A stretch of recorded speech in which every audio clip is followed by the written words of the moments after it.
Did you know that pilgrimage is completely unnecessary for Christians?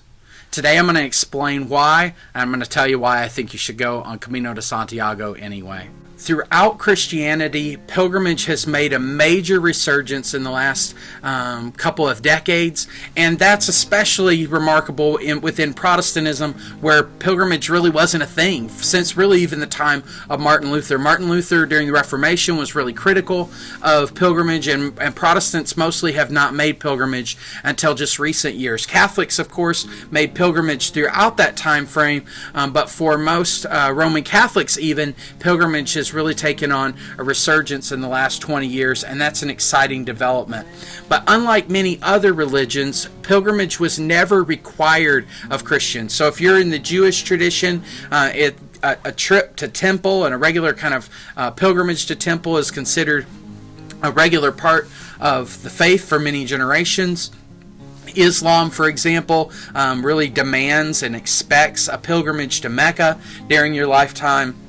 But pilgrimage has really never been required, and that can be traced all the way back to historically and theologically to the infilling of the Holy Spirit that happens in Acts chapter 2. So if you read through the Acts narrative, the Holy Spirit comes on them in this powerful way, and they believe at that point that the Holy Spirit and that the presence of God is with them all the time. And so it became, for Christians, considered unnecessary to be able to make a pilgrimage. Now, even then, even though they had a theological reason not to, there began to be a practice of pilgrimage anyway in the Christian tradition. And especially, they were making pilgrimage to Jerusalem. Now, in 132 A.D., Jerusalem was really destroyed by the Roman Empire to tamp down a Jewish rebellion, and therefore Christians really kind of stopped making pilgrimage even to Jerusalem for many, many years. Rome tried to grab that attention, becoming the central place that Christians would make pilgrimage in the early part of, kind of in the late antiquity and early part of the Middle Ages, but Eastern Orthodox Christians and others really objected to Rome having that kind of prominence, and so even there, Rome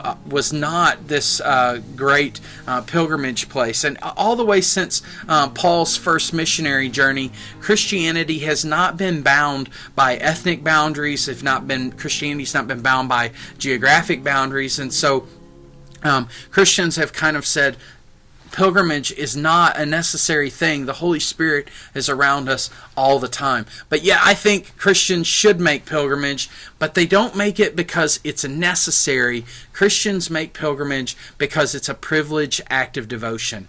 It is an honor, it's an opportunity, it's a privilege to be able to make a pilgrimage to a holy site, and to be able to devote oneself in that way. But it's never required. We don't have to go, but we're welcome to go, and we're welcome to meet with God in a place like Santiago de Compostela.